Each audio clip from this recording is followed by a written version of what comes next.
Hi guys, welcome back to my channel. My name is Omolihai, and if you are new here, thank you for stopping by. On this channel I film about my health, marriage and lifestyle. And to my returning subscriber, welcome to our YouTube channel. And thank you guys for the support. He left home that day and never came back. So he went back to the hospital, he was admitted and all of that, and I wasn't allowed at the hospital very often as I would like to visit. I wasn't allowed to visit because they were all like, oh, your condition, you're showing this, you're that, stay at home, be resting, be doing this. So I didn't see him much because I wasn't allowed at the hospital because of my condition. So I go there maybe just once in a while, and my mom cannot even come home because she has to be there. She's there with him 24/7. And fast forward to April. So my appointment was I had my last antenatal on May, I think May 30 or 31st. So when I got there, before leaving the house that day, I started having this pain, like a bone pain in my hand as usual, because of my sickle cell. I started having this pain, and I complained to the doctor that since midnight I've been having this pain in my hand, and I've taken paracetamol, but the pain is not going. And the doctor immediately said, you are not going home today. And I was like, oh, I thought you were just going to give me a pain reliever that is stronger than paracetamol, because it's just a mild pain, though it's making me uncomfortable, but I don't think it is something serious. But the doctor insisted that I'm staying. And I said, okay. So she started preparing the admission form and all of that, and she asked me, oh, who are you here with? I said my husband, and she said, oh, go and tell your husband you will be going home. Tell him to bring all the things you are going to need. You are going to stay at the hospital. It was like film trickle. It was like a movie. And I went out and I called my husband. I was like, babe, they said I'm not going home today. And he said, why? What happened? It's not yet time now. It's still April. I said, yes. So though this is the end of May, but I still have a few weeks to go. And he said, okay, if your doctor said you have to stay, yeah, you have to stay, no problem. So I was admitted at the hospital that day, and I think that should be May, last day in May. Yeah, it was last day in May. So I'm not very sure if it is 31st or 30th, but what I'm sure is it's last day in May, and it is a Thursday. I won't forget the day. It was a Thursday, and I was admitted that day. Everything was okay and all of that. And the following day was a Friday, which was April 1st, and everything changed. From hand pain, just hand pain, it skyrocketed to a full-blown crisis. Like the whole of my body was paining me, as if they were using pain to shook me, like someone was poking my back, poking my spinal cord. I was in so much pain, and the doctors were trying to like control the pain. They were also looking out for the baby. Like it was just very like the experience was, I don't wish that kind of experience for my worst enemy. The pain was out of this world. At the point I thought maybe I was going through labor, but my people, it is not labor. it's the sickle cell doing its thing. So I was there. They were treating me with different kind of antibiotics, different kind of analgesics, different kind of pain reliever. They were giving me Fortwin, giving me all kind of. In fact, they were trying to keep the pain under control. So I was in pain Friday over the weekend. Then Monday, there was improvement. I started getting relieved from the pain, but they were still watching my condition and all of that. Then Monday evening, my doctor came and said, we are bringing out the baby. We can no longer wait. That me and I was still thinking, oh, I still have few more weeks to go, because my all I was thinking that period was like normal. Everybody has to reach their normal, has to complete their weeks, like the 40 weeks threshold. So I was still like, oh, I still have more weeks to go. I actually did not understand that as at that time, that in some cases the child can actually come earlier. They can actually bring out the child earlier and all of that. I didn't really know anything about having an elective C-section and all of that. So unknowingly to me, when the crisis started on Friday, my husband has been fighting the doctors that, oh, they should bring out the baby. It is the baby that is causing me pain. It is the baby that is doing this. So so they've been having that discussion. I didn't know. So when they came to me with, we are bringing out the baby Wednesday, I was like, I still have a few weeks to go. And the doctor said, oh, it doesn't work that way. That's already, I think I've passed like 38 weeks or so around that time. Like maybe 37 going on 38 weeks or so.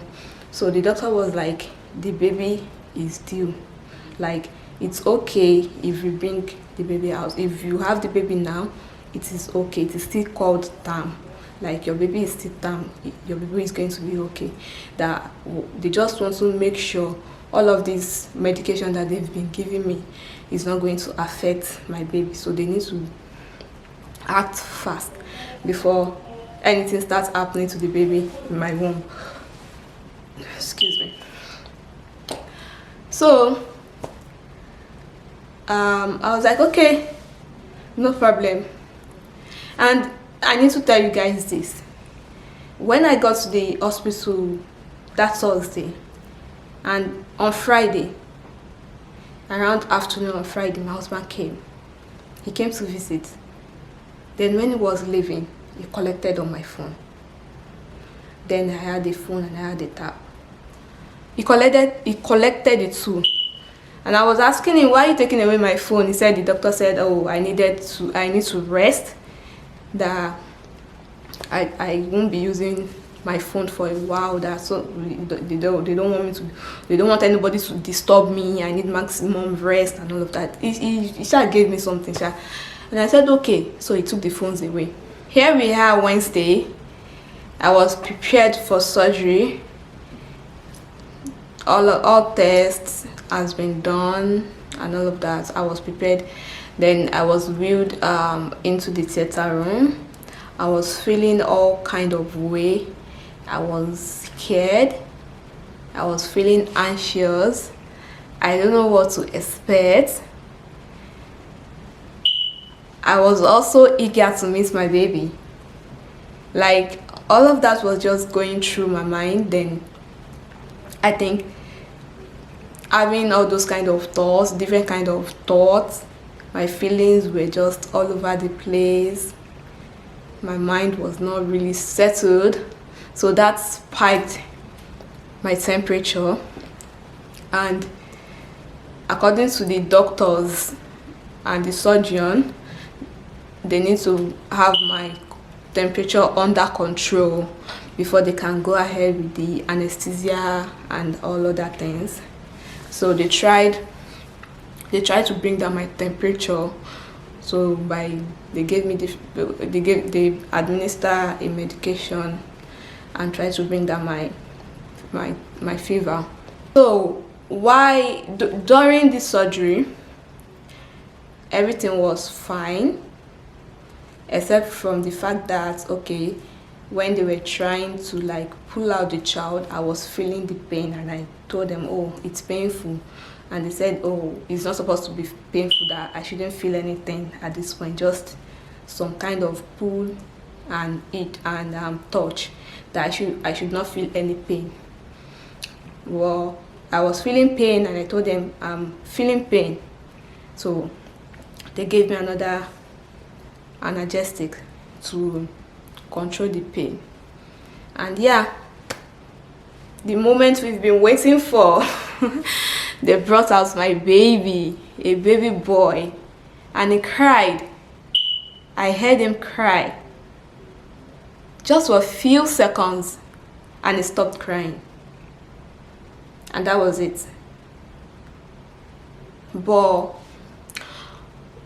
the most heartbreaking of all this is I knew right there in the theater that something was wrong with my baby, because I heard one of the doctors, probably the surgeon who brought out the baby, saying, oh, what happened to this child?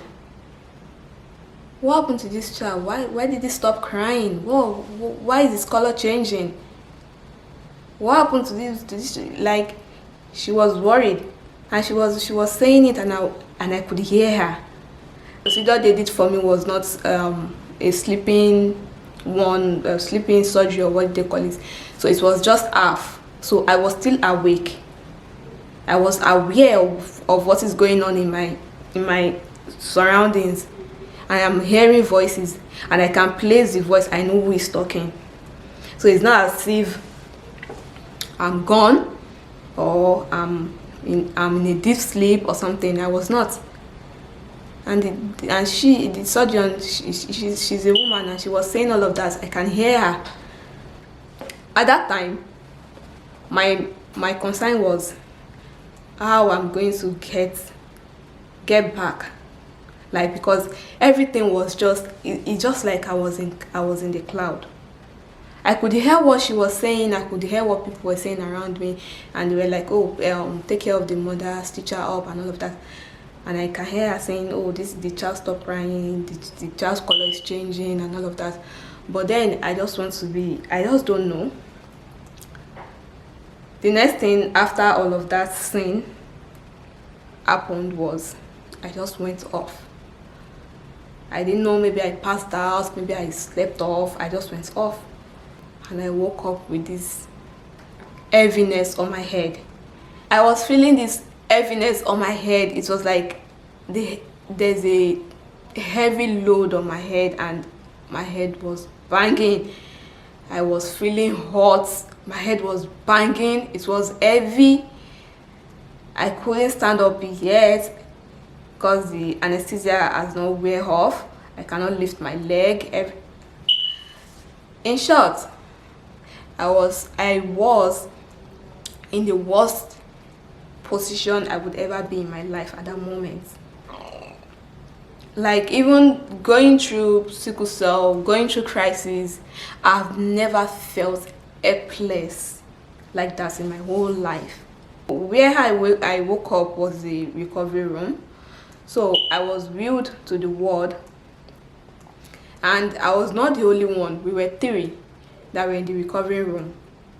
So the other 2 patients had their baby with them, but my child was not with me. So I was wondering, what is going on? Where's my baby? They were like, oh, just hold on, everything will be okay, just hold on. We need to take you to the ward first. You need to recover, then you see your child. I was taken to the ward, and when we got to the ward, it was the general ward.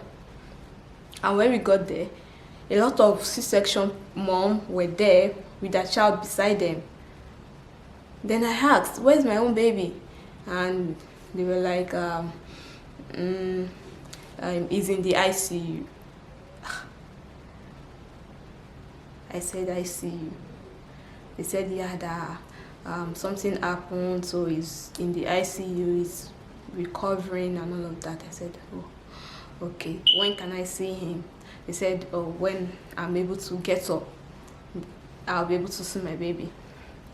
So at that time, my motivation was to get up from that bed, to be able to walk so I can see my child. That was my motivation at that period. And the second day, that Wednesday, the surgery was done around 12 p.m. in the afternoon. So throughout that day, I didn't see my husband. I only saw my mom, my aunt that was staying with me. She was the only one that was there. And I saw one of my uncle also. He came to me. I was like, oh, you had a beautiful baby, it's so big, this and that.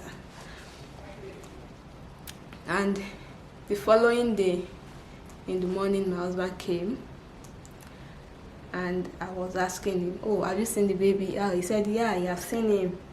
And I said, oh, I can't wait to get up so I can go and see him too. That does he have a picture? He said no, that they didn't allow him to take a picture because it's an ICU and all of that, that there are other babies, that they didn't allow him to take a picture. I said, oh, that I can't wait to get up so I can go and see my child. And also, how is my dad feeling? You all remember my dad is still in the hospital. Yeah. My dad is still in the hospital, and I asked him, oh, how is my daddy's health? Is he recovering? And is he recovering? And he said, oh, he's still there. So when my husband came to collect my phone, I asked him that day, oh, how is that? How is he feeling? Is he getting okay? Is he responding to treatment? And he told me, oh, they are going to do a mini surgery for him because they couldn't get his vein, and the medication that they are giving him is intravenous, so they need to pass a line on his chest or something, so they will have to do a mini surgery for him, so he won't be awake, so I can't talk to him. In a nutshell, that was what he was trying to tell me, that I won't be able to, because I was like, oh, call mommy, let me talk to daddy, let me hear his voice. And he was like, oh, that I won't be able to talk to him, that he sleeps most of the time. So after my own surgery, I asked him, and he came and I asked him, oh, after asking about the baby, and I said, oh, mom, my dad, how is his health? And he said, oh, he's still there, that he sleeps most of the time. That I was like, oh, why is he always like sleeping? Can't I just want to hear his voice. It's like, oh, well, I can't talk to him now, this and that. And I said, okay, that I can't wait to get better so I can go and visit him. Then he said, oh, that he has something to tell me.